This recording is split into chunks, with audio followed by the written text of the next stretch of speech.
అపోస్తలుడైన పౌలు గలతీయులకు వ్రాసిన పత్రిక 5వ అధ్యాయం 13వ వచనం. సహోదరులారా, మీరు స్వతంత్రులుగా ఉండుటకు పిలువబడితిరి.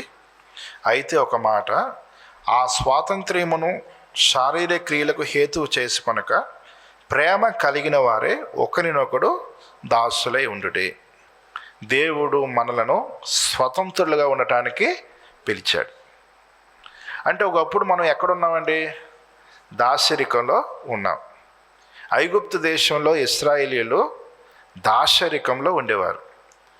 దేవుడు తన సేవకుడైన మోషేను పంపించి ఆ దాసరికంలో ఉన్నటువంటి ప్రజలను విడిపించాడు, బయటికి తీసుకొని వచ్చాడు. ఎందుకు తీసుకొని వచ్చాడు అంటే, కనాను దేశంలో వారు స్వేచ్ఛగా జీవించడానికి, స్వతంత్రంగా ఉండటానికి దేవుడు వారిని తీసుకొని వచ్చాడు. అంతకుముందు వారి పరిస్థితి ఎలా ఉండేది అంటే, వారు చేయాలనుకున్న పని చేయడానికి ఆస్కారమే లేదు. ఆ ఫరో కావచ్చు, ఐగుప్తులో ఉన్నటువంటి ఆ ఫరో ప్రభుత్వం కావచ్చు, వారిని చిత్రహింసలు పెట్టి వారిని తమకు బానిసలుగా వాడుకుంటూ, వారి యొక్క బానిసత్వంను బట్టి తాము లబ్ధి పొందుతూ ప్రజల యొక్క యోగక్షేమాలను మాత్రం ఏమాత్రం పట్టించుకోకుండా వీరిని అణిచివేసేటువంటి పనులే అక్కడ జరుగుతూ వచ్చాయి. ఎప్పుడైతే దేవుడు వారిని విడిపించారో, వారికంటూ ఒక దేశం ఏర్పడింది. ఆ దేశంలో వారు వర్ధిల్లారు, దీవించబడ్డారు, ఆస్వాదించబడ్డారు. ప్రపంచానికే వారు ఆశీర్వాదకరంగా మారిపోయారన్నమాట. ఇప్పుడు దేవుని యొక్క ఉద్దేశం మన వల్ల కూడా అదే. ఒకప్పుడు మనం పాపమనే దాసరికంలో ఉన్నాం. ఆ పాపమనే దాసరికంలో నుంచి దేవుడు మనల్ని విడిపించి మనల్ని స్వతంత్రులుగా చేశాడు. అయితే ఒక ప్రశ్న ఏమిటంటే, దేవుడు మనల్ని పాపం నుంచి విమోచించాడు. ఇప్పుడు మన పాపానికి దాసులము కాదు, అవునా కాదా? అయితే ఎవరు పాపం చేయట్లేదా? ప్రభు నమ్మిన వారు ఎవరు కూడా తప్పు చేయటం లేదా? ప్రభు ఏమన్నారు? పాపం చేసే ప్రతివాడు పాపానికి దాసుడు అని చెప్పారు. మరి క్రైస్తవేతరుడుగా ఉన్నప్పుడు పాపం చేస్తాం, పాపానికి దాసులుగా ఉన్నాం. యేసు ప్రభు యందు విశ్వాసం ఉంచిన తర్వాత కూడా కొంతమంది ఏంటి, అందరూ ఎక్కడో ఒక చోట తప్పిపోతున్నారు, పాపం చేస్తున్నారు. మరి ఇప్పుడు మన పాపానికి దాసులమా కాదా? అప్పుడు ఎందుకు అవును, ఇప్పుడు ఎందుకు కాదు చెప్పాలి. ఒకప్పుడు మనము పాపానికి దాసులమే. అయితే దేవుడు మనల్ని స్వతంత్రులుగా చేశాడు. అయితే మనం ఏ పాపం చేయటం లేదా? మనలో ఏ తప్పు లేదా? ఇప్పుడు కూడా తప్పు చేస్తున్నప్పుడు, పాపం చేస్తున్నప్పుడు, మరి పాపం చేసే ప్రతివాడు పాపానికి దాసుడు కదా. ఇప్పుడు ఎలాగున మనము స్వతంత్రులమే అయ్యాము చెప్పండి. ఓకే, ఆయన రక్తంతో మనం రక్షించబడ్డాం, విమోచించబడ్డాం. కానీ ఇంకా మనలో లోపాలు ఉన్నాయా లేవా? ఉన్నాయి కదా. అప్పుడు ఆ లోపాలు ఉన్నప్పుడు పాపానికి మన దాసులమే అవుతాం కదా. ఈ ప్రశ్న మైండ్లో పెట్టేసుకోండి, ఓకేనా? అపోస్తలుడైన పౌలు రోమీయులకు రాసిన పత్రిక 7వ అధ్యాయము 18వ వచనం నుంచి, నా యందు అనగా నా శరీరమందు మంచిది ఏదియూ నివసింపదని నేను ఎరుగుదును, మేలైనది చేయవలనన్న కోరిక నాకు కలుగుచున్నది కానీ దానిని చేయట నాకు కలుగటలేదు. నేను చేయగోరు మేలు చేయక చేయగోరని కీడు చేయుచున్నాను. నేను కోరని దానిని చేసిన ఎడల దానిని చేయనిది నా యందు నివసించే పాపమే కానీ ఇకను నేను కాదు. పౌలు ఏమంటున్నాడంటే, మనందరిలో కూడా పాపపు స్వభావం అన్నది ఉంది. ఈ స్వభావం ఎక్కడి నుంచి వచ్చింది? ఆదాము నుంచి వచ్చింది.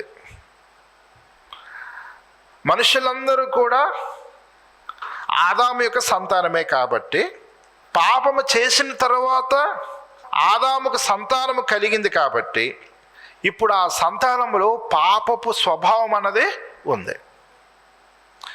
పాపము చేయకముందు ఆదాములో కానీ అవ్వలో కానీ పాపపు స్వభావం అన్నది లేదు. దేవుడు వారిని చాలా పర్ఫెక్ట్గా సృష్టించాడు. అయితే సాతాను వచ్చి అవ్వమ్మను ప్రలోభ పెట్టాడు. సాతాను చెప్పిన మాటలను అవ్వమ్మ నమ్మేసింది, తినవద్దనే ఫలాన్ని తినేసింది. ఆదాము కూడా ఫలమును తినేశాడు. ఆజ్ఞ అతిక్రమమే పాపం. పాపం చేసిన తర్వాత వారికి పిల్లలు జన్మించారు. ఆ సంతానమే భూమంతా విస్తరించింది. ఇప్పుడు ప్రతి ఒక్కరిలో కూడా ఆ పాపపు స్వభావం అన్నది ఉంది కాబట్టి ఆ స్వభావమును బట్టి ప్రతి మనిషి కూడా పాపమును చేస్తూనే ఉన్నాడు. ఇప్పుడు మనము దేనికి దాసులమైపోయాము అంటే ఆ పాపపు స్వభావానికి దాసులమైపోయాం. సో నేను పాపానికి దాసుని అంటే ఇప్పుడు నాకు యజమాని మాస్టర్ ఎవరండి? పాపం. పాపం అంటే ఇక్కడ పాపపు స్వభావం అన్నమాట. సో నాలో ఉన్న సిన్ఫుల్ నేచర్ అన్నది, నాలో ఉన్న పాపపు స్వభావం అన్నది నన్ను ఏలుతుంది, నన్ను పాలిస్తుంది. ఓ ప్రక్క ఇది తప్పు, ఇది చేయకూడదు నేను అనుకుంటున్నా, ఏది చేయకూడదు అనుకుంటున్నానో అదే చేస్తున్నాను. మంచి చేయాలనుకున్నా చేయలేకపోతున్నాను, చెడు చేయకూడదు అనుకున్నా చేయకుండా ఉండలేకపోతున్నాను. అంటే బలవంతంగా నాలో ఏదో ఒక శక్తి నా చేత ఈ పనులు చేయిస్తుంది.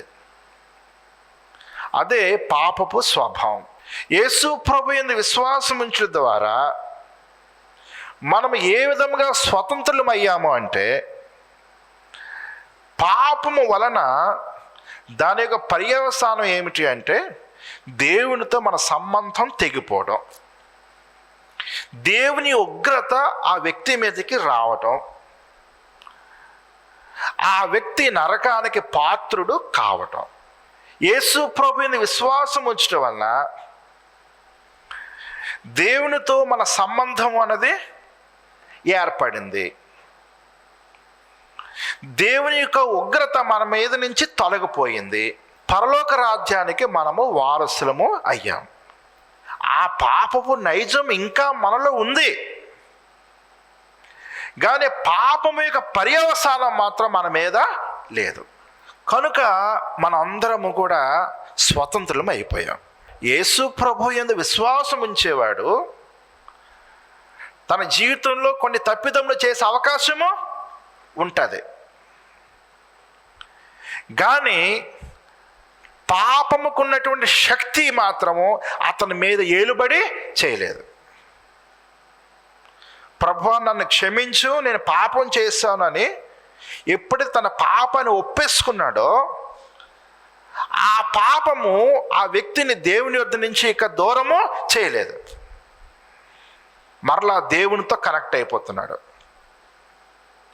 దేవునితో తనకున్న రిలేషన్ తెగిపోవటం లేదు. సమాధానం అనేది ఏర్పడుతుంది. ఇది ఏ విధంగా జరిగిందంటే యేసుక్రీస్తు శరీరధారి భూమి మీదకు వచ్చి ప్రాయశ్చిత్తముగా తన రక్తమును చిందించి ప్రాణము పెట్టి 3వ దినమున తిరిగి లేచాడు. కాబట్టి ఆ విధంగా ప్రియమైన సహోదరులారా, మనమందరము కూడా పాపము నుంచి విమోచించబడి స్వతంత్రులము అయ్యాం. కనుక పాపము నుంచి విమోచించబడ్డామంటే అసలు మనలో ఏమాత్రం పాపము లేకపోవడము కాదు, లేక పాపపు స్వభావము మనలో లేకపోవడము కాదు. ఇంకా ప్రతి మనిషిలో కూడా ఈ భూమి మీద బ్రతికినంత కాలము ఆ పాపపు స్వభావం అన్నది ఉంటుంది. ఎఫెసీయులకు రాసిన పత్రిక 2వ అధ్యాయం 1వ వచనం నుంచి, మీ అపరాధముల చేతను పాపముల చేతను మీరు చచ్చిన వారై ఉండగా ఆయన మిమ్మును క్రీస్తుతో కూడా బ్రతికించెను. మీరు వాటిని చేయొచ్చు వాయుమండల సంబంధమైన అధిపతిని అనగా అవిధేయులైన వారిని ఇప్పుడు ప్రేరేపించు శక్తికి అధిపతిని అనుసరించి ఈ ప్రపంచ ధర్మము చొప్పున మునుపు నడుచుకుంటురి. వారితో కలిసి మనమందరమును శరీరము యొక్కయు మనస్సు యొక్కయు కోరికలను నెరవేర్చుకొనుచు మన శరీరాశలను అనుసరించి మునుపు ప్రవర్తించుచు కడమ వారి వలనే స్వభావ సిద్ధముగా దైవోగ్రతకు పాత్రులమే ఉంటుమి. చూసారా, సాతాను మనలో ఉన్నటువంటి దురాశనే రగిలించి ఇంకా పాపం చేయటానికి మనలను పురుగొలుపుతున్నాడు. కానీ సాతాను వచ్చి మన చేతులు కాళ్ళని కట్టేసి బలవంతంగా నువ్వు పాపం చేస్తావా చేయవా అని బెదిరించటం లేదు. ఆ అధికారము సాతానికి లేదు. మనలో ఉన్నటువంటి పాపపు స్వభావాన్నే వాడుకుంటున్నాడు. కనుక మనిషి పాపం చేయడానికి ప్రధానమైన కారణం ఏమిటి అంటే తనలో ఉన్నటువంటి ఆ పాపపు స్వభావమే, సిన్ఫుల్ నేచరే. అందుకే పౌలు అంటున్నాడు, వారితో కలిసి, అంటే ఒకప్పుడు లోకంలో ఉన్నవారి వలె వారితో కలిసి మనమందరమును, ఇక్కడ ఎవరు కూడా మినహాయింపు కాదనమాట, మనమందరమును శరీరం యొక్కయు మనసు యొక్కయు కోరికలను నెరవేర్చుకొనొచ్చు. ఇలాగ ఉంటుండగా ఆత్మీయంగా మనం చనిపోయామాట. ఆత్మీయంగా చనిపోవడం అంటే దేవునితో మనకున్న సంబంధము అన్నది తెగిపోవడం, దేవునితో మనకు సమాధానము లేకపోవడం. ఆత్మీయంగా చనిపోయినటువంటి మనలను దేవుడు క్రీస్తుతో కూడా బ్రతికించాడు. మన పాపములకు ప్రాయశ్చిత్తము జరిగిపోయింది, మన పాపములకు క్షమాపణ దొరికింది. కానీ ఇంకా పాపపు స్వభావం అన్నది మనలో నుంచి పూర్తిగా తొలగిపోవడం అన్నది జరగలేదు. అయినప్పటికీ కూడా దేవునితో మనకు సమాధానము ఏర్పడింది. తండ్రి అని పిలుస్తున్నాం, నీతిమంతులుగా తీర్చబడ్డాం, పరిశుద్ధులుగా ఎంచబడుతున్నాం, పరలోక రాజ్యానికి వారసులుగా మనము ఎంచబడ్డాము. సో ఈ విధంగా పాపము యొక్క పర్యవసానం అన్నది మన మీద లేకుండా దేవుడు చేసేసాడు. సో పాపముకున్నటువంటి పవర్ కానీ, పాపముకున్న శక్తి కానీ, దాని పర్యవసానాలు కానీ మనకి ఇప్పుడైతే లేవు. ఆత్మీయంగా చెప్తున్నాను ఈ విషయాన్ని. దేవునితో తెగిపోయిన సంబంధం అనేది మరలా మనకి ఏర్పడింది. సో ఆ విధంగా మనం అందరము కూడా స్వతంత్రులమైపోయాం. అందుకే యేసుప్రభు ఏమంటారంటే యోహాను సువార్త 8:36 కుమారుడు మిమ్మును స్వతంత్రులుగా చేసిన యెడల మీరు నిజముగా స్వతంత్రులై ఉందురు. అంటే యేసు ప్రభు మనల్ని విడిపిస్తే తప్ప ఈ పాపం యొక్క దాస్రికం నుంచి మనం బయటపడే అవకాశం మనకి లేదు. దేవునితో మనకి సమాధానము లేదు, దేవునితో సహవాసము లేదు, దేవుని ఇంటికి వచ్చేటువంటి యోగ్యత మనకి లేదు. దాసుడు ఎప్పుడు బయటే ఉంటాడు, కుమారుడు ఎప్పుడు ఇంటిలో ఉంటాడు. స్వేచ్ఛగా స్వతంత్రముగా తండ్రి యొద్దకు రావాలి అంటే కుమారులుగా తీర్చబడాలి. అందుకు ప్రభు ఏం చేశారంటే మనందరి పాప ప్రాయశ్చిత్తం కొరకు ఆయన బలి అయిపోయారు. అయితే ప్రియమైన సహోదరులారా, ఇప్పుడు గమనించవలసిన విషయం ఏమిటి అంటే మనలో పాపపు స్వభావం ఉంది, సిన్ఫుల్ నేచర్ ఉంది. ఈ సిన్ఫుల్ నేచరు మరి మనలో ఉండి మాటి మాటికి మనం లోపరుచుకుంటూ ఉంటుంటే మరి ప్రభు యొక్క స్వాతంత్ర్యం వలన మనకు వచ్చే ప్రయోజనం ఏంటి? ఏముంది డిఫరెన్స్ ఏముంది చెప్పండి. అందుకే ప్రభు ఏం చేశారంటే మన యొక్క స్వశక్తితో ఈ పాపపు స్వభావాన్ని మనం జయించలేం, తన శక్తి అవసరం. అందుకే పరిశుద్ధాత్మను దేవుడు మనకి ఇచ్చేశాడు. ఒకప్పుడు బ్రిటిష్ వాళ్ళు మనల్ని పాలించారు, ఈ దేశాన్ని కొన్ని సంవత్సరాలు వారు ఏలారు. అప్పుడు మనకు శక్తి లేదు. ఇప్పుడు మనము స్వతంత్రంగా శక్తిని కలిగి ఉన్నాం. అగ్రరాజ్యాలు కూడా ఈ ఇండియా మీదకి దాడి చేయాలంటే అంత సులువైన పని మాత్రం కాదు. ఒకప్పుడు మనకి సైనిక బలం లేదు, ఆయుధ బలం లేదు, సాంకేతిక పరిజ్ఞానం లేదు. ఇప్పుడు ప్రపంచంలో ఇండియా కూడా ఒక బలమైన దేశంగా ఆవిర్భవించింది. సో మరొకరు వచ్చి మనం లోపరుచుకుని మన మీద ఏలుబడి చేసే పరిస్థితి ఉందా? లేదు. చైనా వాడు రాలేడు, అమెరికా వాడు రాలేడు, ఏ దేశం కూడా ఈ దేశాన్ని ఆక్రమించి లోపరుచుకునే పరిస్థితి లేదు. ఎందుకంటే ఇప్పుడు మనకి బలం అన్నది ఉంది. అయితే మనకు శత్రువులు ఉన్నారా లేరా? ఉన్నారు. చైనా శత్రు దేశమే, పాకిస్తాన్ శత్రు దేశమే. మనం కానీ బలహీనముగా ఉంటే మరొక దేశం వచ్చి ప్రత్యక్షంగానో పరోక్షంగానో ఈ దేశాన్ని దోచుకుంటుంది, ఈ దేశాన్ని ఆక్రమిస్తుంది. కానీ ఎప్పుడైతే మనం సైనిక బలాన్ని, సాంకేతిక పరిజ్ఞానాన్ని పెంచుకుంటూ వచ్చేసామో, అమ్మో వీళ్ళ జోలికి వెళ్ళడం మంచిది కాదు అని శత్రు దేశాలు అనుకునే స్థాయికి మనం వచ్చేసాం. ఇప్పుడు మనలో ఉన్న పాప స్వభావం అన్నది మన శత్రు దేశం, ఇది మనం లోపర్చుకోవాలని చూస్తుంది. అందుకు దేవుడు ఏం చేశాడంటే తన శక్తిని మనకి ఇచ్చాడు, పరిశుద్ధాత్మని ఇచ్చాడు. వాక్యం సెలవిస్తుంది, ఆత్మ చేత శరీర క్రియలను చంపివేయడి. మనము స్వతంత్రులమే, కానీ మనకు శత్రువులు ఉన్నారా లేరా? ఉన్నారు. ఆత్మీయంగా కూడా నీవు స్వతంత్రుడివే, నేను స్వతంత్రుడినే, కానీ శత్రువు మాత్రం లేకపోలేదు. శత్రువు ఉన్నాడు. ఎక్కడ ఉన్నాడు? మనలోనే ఉన్నాడు. మన శరీరమే మనకి శత్రువు, లేక శరీర స్వభావమే మనకి శత్రువు. ఈ శత్రువుతో పోరాటం అయితే జీవితకాలం అంతా ఉంటుంది. ఇప్పుడు శరీర స్వభావం ఎలాగనైతే మనల్ని బలవంతం చేసి పాపం చేసేటట్టుగా మనల్ని ప్రేరేపిస్తూ వచ్చిందో,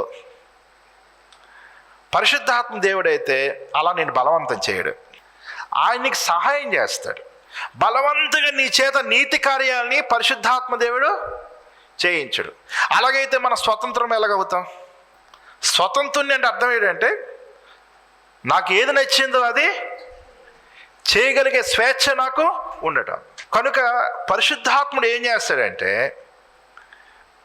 నీకు సహాయం చేస్తాడు, నిన్ను బలపరుస్తాడు, ఆ పని చేయకూడదని చెప్తాడు. ప్రభువా నేను జయించలేకపోతున్నాను, ఈ స్వభావాన్ని విడిచిపెట్టలేకపోతున్నాను, నాకు సహాయం చేయండి అని ప్రభువుని అడిగితే అప్పుడు పరిశుద్ధాత్ముడు నీలో పని చేయడం ప్రారంభిస్తారు. అలా కాకుండా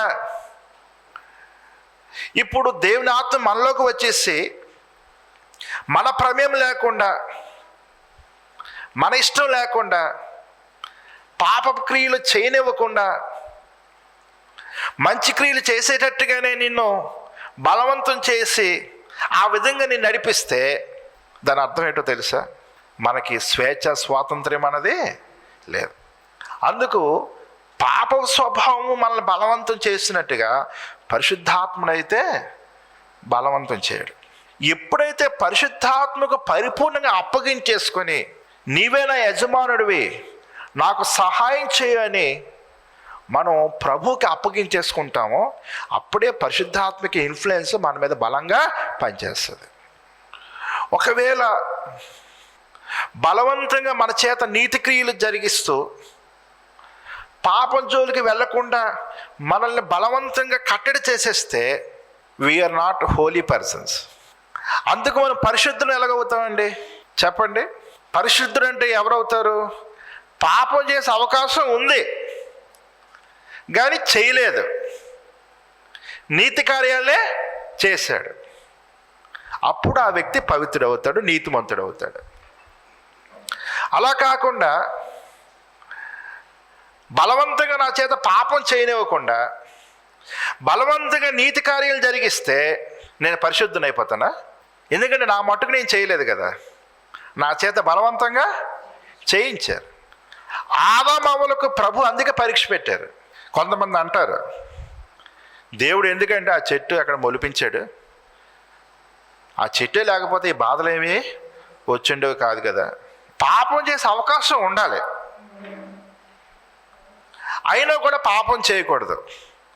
అప్పుడే దేవుడు ఎలా పరిశుద్ధుడో మనిషి కూడా పరిశుద్ధుడు అవుతాడు. అలా కాకుండా బలవంతంగా మనిషిని కట్టడి చేసేసి నువ్వు ఈ నీతి క్రియలు చేయాలి ఎందుకు నేను పరిశుద్ధుణ్ణి, నువ్వు ఇలాగా జీవించాలి ఎందుకు నేను పరిశుద్ధుణ్ణి బలవంతంగా చేయిస్తే మనిషికున్న గొప్పతనం ఏమని చెప్పండి? కనుక దేవుడు మళ్ళీ స్వతంత్రులుగానే ఉంచాడు, స్వేచ్ఛనిచ్చాడు. ఈ స్వేచ్ఛ స్వాతంత్ర్యంతో మనం ఏం చేయాలంటే, ఒకప్పుడు మనల్ని పాప స్వభావం బలవంతం చేసింది కనుక పాపానికి మనం దాసులం అయిపోయాం. ఇప్పుడు మన హృదయపూర్వకంగా నీతికి దాసులం అయిపోవాలి, దేవునికి దాసులం అయిపోవాలి. దేవుడు నిన్ను బలవంతం చేసి నాకు దాసులుగా ఉండి నాకు సేవ చేయు అంటే, ఒకప్పుడు పాపం ఎలాగైతే నేను లొంగ తీసుకుందో అలా లొంగ తీసుకున్నట్టుగా ఉంటుంది. దేవుడు అలా చేయడు. దేవుడు ఎలా చేస్తాడంటే, నీకు నీవుగానే నాకు దాసుడిగా మారాలి, నీ ఇష్టపూర్వకముగా నాకు దాసుడిగా మారాలి, నీ ఇష్టపూర్వకముగా నీతికి దాసుడిగా మారాలి. అప్పుడు మనం స్వేచ్ఛ స్వాతంత్ర్యముతో నీతికి దాసులుగా దేవునికి దాసులుగా మారినట్టు. అందుకే మూలవాక్యంలో ఏమి రాయబడిందంటే, గలతీయులకు రాసిన పత్రిక 5వ అధ్యాయం 13వ వచనంలో, సహోదరులారా మీరు స్వతంత్రులుగా ఉండుటకు పిలువబడితిరి. అయితే ఒక మాట, ఆ స్వాతంత్ర్యమును శారీరక క్రియలకు హేతువు చేసి కొనక ప్రేమ కలిగిన వారే ఒకరినొకడు దాసులే ఉండుడే. సరే, పాపం యొక్క శక్తికి నా మీద పనిచేయదు, నేను పాపం చేసిన మరలా ఒప్పేసుకొని దేవునితో కలిసిపోతాను అని ఈ స్వాతంత్ర్యాన్ని మీరు దుర్వినియోగం చేసుకోవద్దు అంటున్నాడు పౌలు. దేవుడిచ్చిన స్వాతంత్ర్యాన్ని మీరు ఏ విధంగా మార్చుకోవాలి అంటే, హృదయపూర్వకముగా నీతి క్రియలకు మీరు దాసులుగా మారిపోవాలి. రోమిలకు రాసిన పత్రిక 6వ అధ్యాయం 18వ వచనం, పాపము నుండి విమోచింపబడి నీతికి దాసులైతిరి, ఇందుకు దేవునికి స్తోత్రం. చూసారా, ఇప్పుడు మనం దాసులముగా మారిపోయాం. ఎవరికండి? నీతికి. అయితే ఇది బలవంతంగా చేయబడిందా? ఫోర్స్ఫుల్గా మన నీతికి దాసులం అయిపోయామా? ఫోర్స్ఫుల్గా చేస్తే మన నీతివంతులం కాలేం. దేవుడు మనల్ని ఫోర్స్ఫుల్గా చేయలే, పరిశుద్ధాత్మ మనకి ఇచ్చాడు. ఇంతవరకు నీ శక్తితో నువ్వు పాపాన్ని జయించలేకపోతున్నావు, లేక పాప స్వభావాన్ని జయించలేకపోతున్నావు. అయితే నువ్వు జీవించాలనుకుంటున్నావు నీతిగా. ఇదిగో నా యందు విశ్వాసం ఉంచావు కాబట్టి పరిశుద్ధాత్మ నీకు ఇస్తున్నాను. ఆ ఆత్మశక్తితో నీవు ఆ పాప స్వభావాన్ని జయించు అని చెప్పాడు. సో శరీరంతో మనకు ఫైటింగ్ ఉంది, ఆ పాపపు స్వభావంతో మనకి ఫైటింగ్ ఉంది. ఈ ఫైటింగ్లో మనకి గెలిచే అవకాశం ఉంది, ఎందుకంటే దేవుడు మనకి పరిశుద్ధాత్మ శక్తిని ఇచ్చాడు. సో ఆ పరిశుద్ధాత్మ శక్తితో నువ్వు పాపాన్ని జయిస్తే ఇక పాపము నీ మీద ఏలుబడి చేయడానికి అవకాశమే లేదు. తర్వాత ఇప్పుడు మన నీతికి దాసులుగా ఎలా మారామండి? మన యొక్క ఇష్టం, మన యొక్క హృదయపూర్వకముగా మనమే నీతికి దాసులుగా అప్పగించేసుకున్నాం. రోమిలకు రాసిన పత్రిక 6వ అధ్యాయం 22వ వచనం, అయినను ఇప్పుడు పాపము నుండి విమోచింపబడి దేవునికి దాసులైనందున పరిశుద్ధత కలుగుటయే మీకు ఫలము, దాని అంతము నిత్యజీవం. చూడండి, పాపము నుంచి విమోచించబడ్డా. ఇప్పుడు ఎవరికి దాసులం అయిపోయామంట? దేవునికి. దేవునికి దాసులుగా ఉన్నవాడు ఎట్టి క్రియలు కలిగి ఉంటాడు? పరిశుద్ధమైన క్రియలు కలిగి ఉంటాడు. అందుకే దాని ఫలము పరిశుద్ధతయే. ఒకప్పుడు మనలో శరీర స్వభావం పనిచేసేది, దేవుడు ఆత్మ స్వభావాన్ని మనలోకి పంపించాడు. అందుకు ఆత్మఫలమేమనగా అని చెప్పి గలతీయులకు రాసిన పత్రిక 5వ అధ్యాయం 22వ వచనంలో 9 లక్షణాల గురించి రాయబడింది. ఇప్పుడు ఆ స్వభావం మనలో పనిచేస్తుంటుంది. నేను ఆత్మ వైపు మొగ్గు చూపి ఆత్మానుసారం జీవించడానికి నన్ను నేను ఎప్పుడైతే అప్పగించేసుకుంటానో శరీరం వీక్ అయిపోతుంది. శరీరం వైపు చూస్తే శరీరం స్ట్రాంగ్ అయిపోద్ది. నేను ఆత్మ వైపు చూసి ఆత్మ సహాయాన్ని పొందుకొని దేవుని ద్వారా శక్తిని పొందుకొని ఈ శరీర క్రియలను జయించే ప్రయత్నం చేసినప్పుడు శరీరము వీక్ అయిపోతుంది అన్నమాట.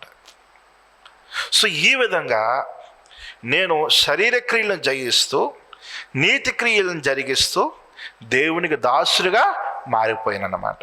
అయితే ప్రియమైన సహోదరులారా, ఈ శరీర స్వభావం అన్నది ఎంతవరకు ఉంటుంది అంటే ఈ భూమి మీద మనము జీవించినంత కాలము ఉంటుంది. ఎప్పుడైతే మనం చనిపోయామో ఈ శరీరం మట్టిలో కలిసిపోతుంది. ప్రభు వచ్చి మనలను మహిమ దేహముతో లేపుతారు. ఆ మహిమ దేహములో ఈ శరీర స్వభావం కానీ ఈ పాప స్వభావం కానీ ఉండదు. అప్పుడు మనిషి సంపూర్ణమైన స్వాతంత్ర్యాన్ని పొందుకుంటాడు అన్నమాట. అంతవరకు మనకి శత్రువు మనలోనే పొంచి ఉంటాడు. అయినప్పటికీ మనము స్వతంత్రులమే. కొన్నిసార్లు ఎంతోమంది తప్పు చేస్తున్నారు, పాపంలో పడిపోతున్నారు, కానీ మరలా వారు లేవటానికి దేవుడు అవకాశము ఇస్తున్నాడు. ఒకప్పుడు పాపము వారి మీద ఏలుబడి చేసినట్టుగా, పాపం యొక్క పర్యవసానం వారు అనుభవించినట్టుగా ఇప్పుడైతే ఆ పరిస్థితి లేదు. దేవుడితో వారికి ఇంకా సమాధానము కలుగుతుంది, కృప విస్తరిస్తుంది. దేవుడు క్షమిస్తున్నాడు, తన ఆత్మనిస్తున్నాడు, సన్నిధిలో ఆనందింపచేస్తున్నాడు. ఆయన ఇవ్వాల్సిన పరలోకాన్ని ఇవ్వకుండా ఆయన మానలేదు. ఆ కృపని దేవుడు ఇస్తున్నాడు. కనుకనే పాపం యొక్క పర్యవసానం కానీ దాని శక్తి కానీ మన మీద పని చేయకుండా దేవుడు చేసేసాడు. ఆ విధంగా మనం స్వతంత్రం అయిపోయాం. అయితే పాపపు స్వభావం అయితే మళ్ళీ లేకుండా పోలేదు. ఆ స్వభావంతో మనకు ఫైటింగ్ అయితే ఉంది. మన స్వశక్తితో మనం ఫైట్ చేయలేం కాబట్టి తన ఆత్మశక్తిని మనలోకి దేవుడు పంపించి ఆత్మబలాన్ని పెంచి ఈ శరీరాన్ని ఓడించే శక్తిని దేవుడు మనకి ఇచ్చాడు. ఈ శరీర స్వభావం ఫైటింగ్ అయితే చేస్తుంది కానీ మనల్ని సంపూర్ణంగా లోపరుచుకోలేదు. ఎందుకంటే దేవుని ఆత్మశక్తితో మనము నింపబడుతున్నాం కాబట్టి. సో ఈ శరీర స్వభావం అన్నది ఎంతవరకు ఉంటుందంటే ఈ భూమి మీద బ్రతికినంత కాలము ఉంటుంది. ఈ శరీర స్వభావం లేని శరీరమును అనగా మహిమ శరీరము దేవుడు మనకి ఇచ్చినప్పుడు సంపూర్ణమైన స్వాతంత్ర్యము మనకి వచ్చేసింది. దేవుడి మాటలు దీవించును గాక. ఆమేన్.